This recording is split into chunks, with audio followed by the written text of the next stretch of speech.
සුබ දවසක් වේවා ඔයාලා හැමෝටම. ඉතින් හැමෝම මම ආදරයෙන් සාදරයෙන් මගේ වීඩියෝ එකට පිළිගන්නවා. ඉතින් යාළුවනේ අද නම් කෑම හදන්නේ මම නෙමෙයි. බලන්නකෝ කවුද මේ ඉන්නේ කියලා.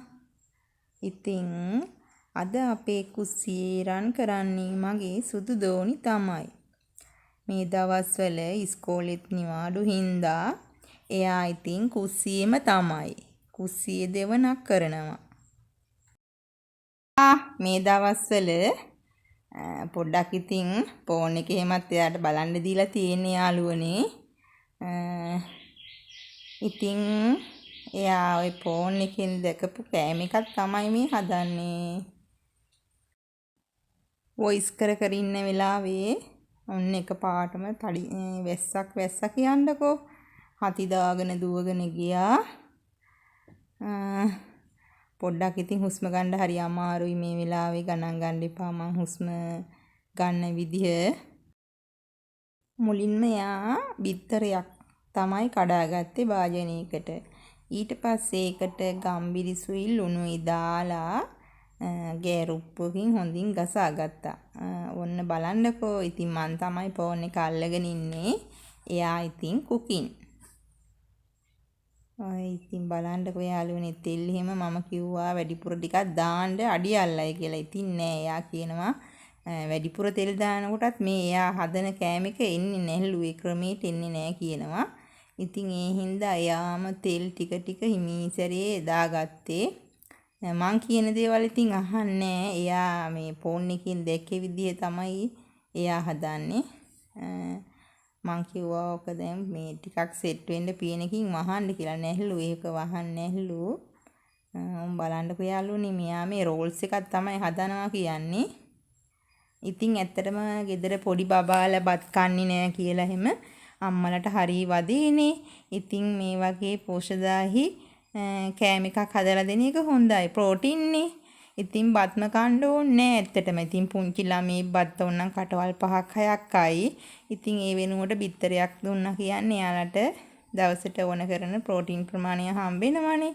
ඉතින් ඒ හින්දා ඔයාලා හැමදාම මේ එළවලුයි බතුයි විතරක් දරුවන්ට කන්න දෙනකොට ඒක ඒ ළමයිට ඇත්තටම එපා වෙනවා. එතකොට ඉතින් අම්මලා කියනවා අනේ මේ ළමයි මොනවා කරත් කන්නේ නෑනේ කියලා. ඉතින් එයාලා ආස කැමති කෑම අපි වෙනස් කර හදලා දෙන්න ඕනේ. එතකොට තමයි එයාලා ඒක ආසාවෙන් කන්නේ. මම නම් ඇත්තටම පුංචි කාලේ ඉඳන් මෙයාලට වියදම සාමාන්‍යයෙන් ඉතින් මහ ලොකු වියදමක් කියන්නේ අපි පිරිමහලා ඒක රහට හදලා දුන්නාම පොඩ්ඩක් ඉතින් අපිට ඉතින් කාලය වැය වෙනවා. ඒ වුණත් ඉතින් දරුවගේ බඩකට පිරিলাනේ. ඉතින් ඔන්න අපේ දෝනි හරිම ඉවසීමෙන් ටික ඔන්න යාගේ රෝල්ස් එක නම් හදාගත්තා. ඕන් දැන් ඉතින් මම හිතුවා දැන් මෙයාගේ රෝල්ස් එක හදලා ඉවරයි කියලා. ඒ වුණාට ඔන්න ඉතින් තව බිත්තරයක් කඩා ගන්න තමයි එයා හදන්නේ.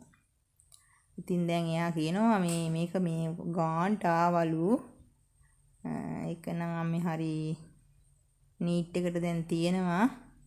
දැන් මේක මෙහෙමම තියලා ලිප් ඕප් කරගන්න ඕනේ කිව්වා. ඊට පස්සේ මං කිව්වා එහෙනම් ලිප් ඕප් කරගන්නකෝ දැන් නැත්තම් ගෑස් එකත් ඉවර වෙනවනේ කියලා.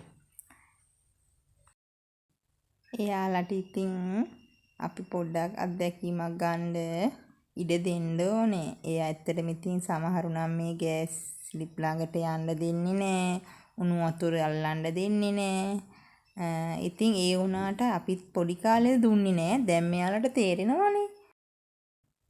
මෙයාලා දැන් ටික ලොකු වෙනකොට එයාලට අපි කියලා දෙන්න ඕනේ ළඟ ඉඳන් පුතේ මේ දේවල් වලින් ලොකු අනතුරු වෙන්න පුළුවන්. ඒ වුණාට ඔයාලා පරිස්සමට මේවා පාවිච්චි කරන්න කියලා. මොකද මෙයාලත් ඉතින් හැමදාම පොඩි ළමයි වගේ තියන්න බෑනේ.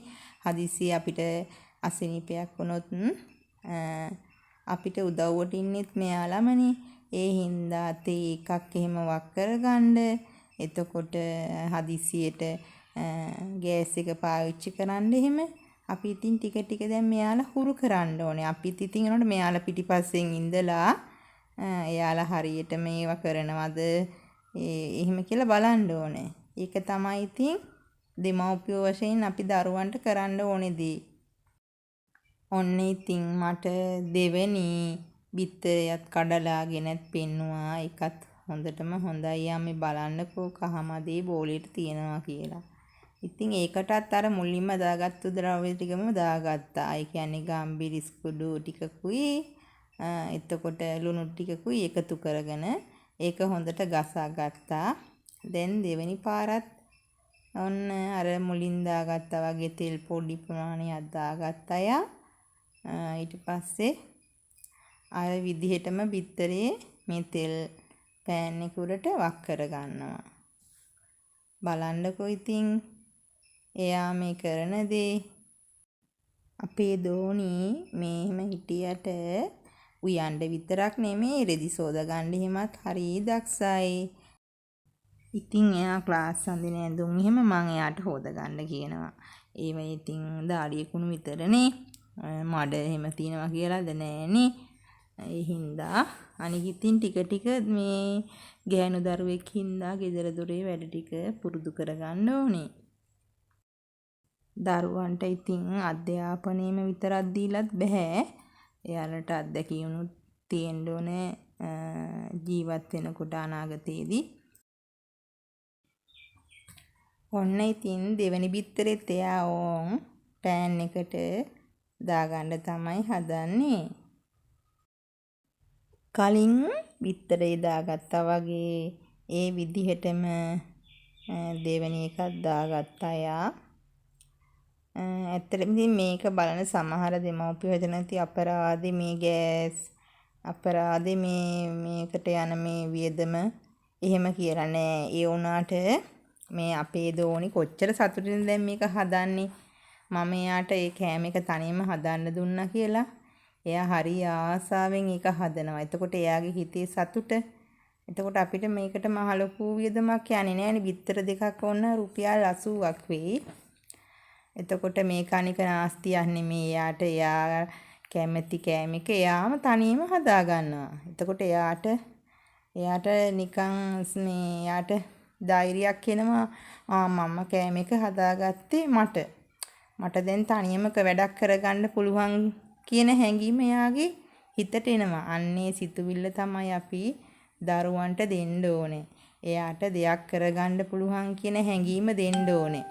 මොකද අපිටත් ඇත්තටම පොඩි කාලේ මේ අපේ අම්මලා අපිට පුළුවන් දේවල් ඒ කාලේ කරන්න දුන්න. දැන් අම්මලා දර හොයන්න යනකොට අපිවත් එයාලා මේ තනියට එක්කගෙන ගියා. එතකොට අපිට අම්මා බඳිනවා වගේම දර මිටියක් පොඩි එකක් බැඳලා ඔළුවට තියනවා මේ අරන් එන්න කියලා. ඉතින් මං ඒක හරි ආසාවෙන් අරන් එනවා.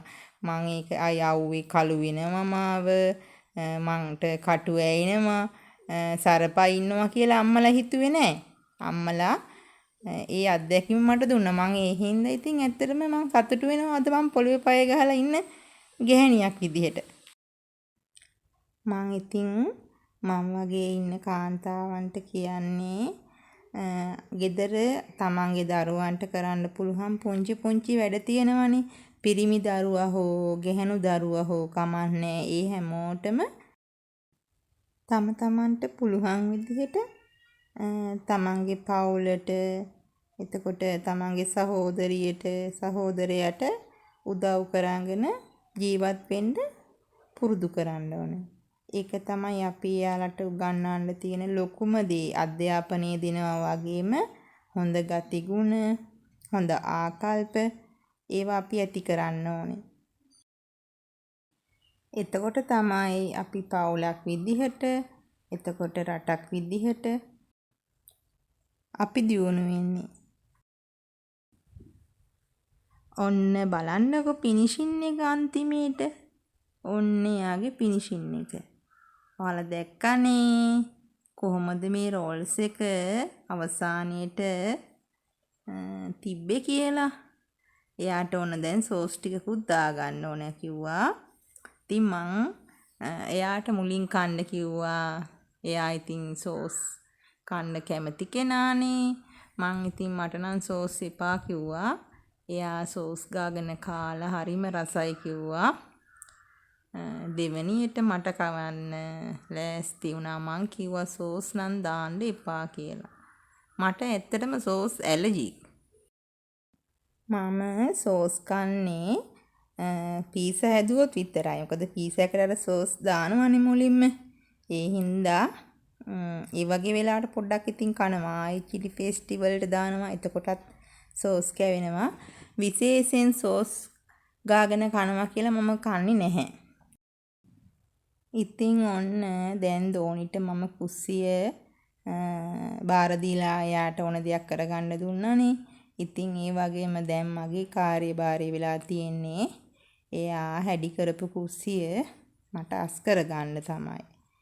ඉතින් දැන් මම කුස්සිය අස් කරගන්නවා. මොකද බිත්තර වගේ දේවල් හදපුවාම මැස්සෝ එනවා. ඇත්තටම මේ මැස්සෝ නම් හරි කරදරයක්. ඒ වුණාට ඉතින් ඉතින් අල්ලන්න කියලා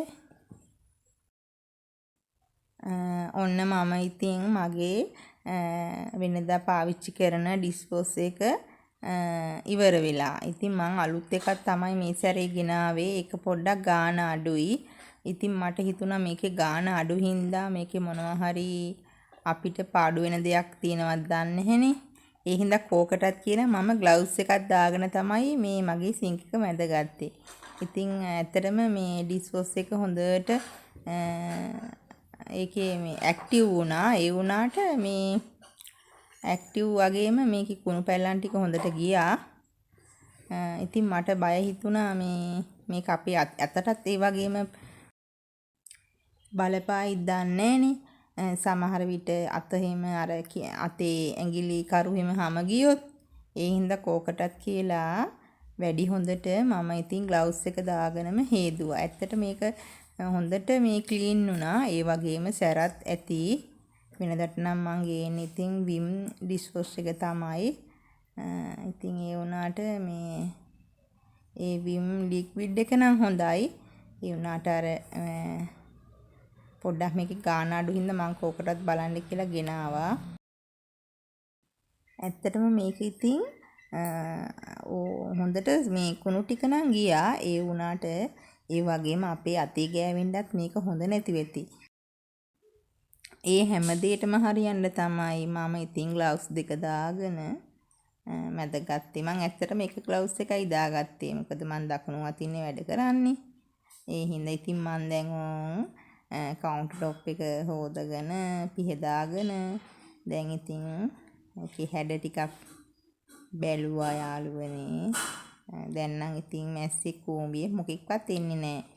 දැන් ඉතින් කුස්සිය උදේ තිබ්බ විදිහටම තියනවා ඔන්න. ඉතින් ඔන්න අද මගේ වීඩියෝ එක හොඳයි නම් ඔයාලා මට කමෙන්ට් එකක් තියන්න.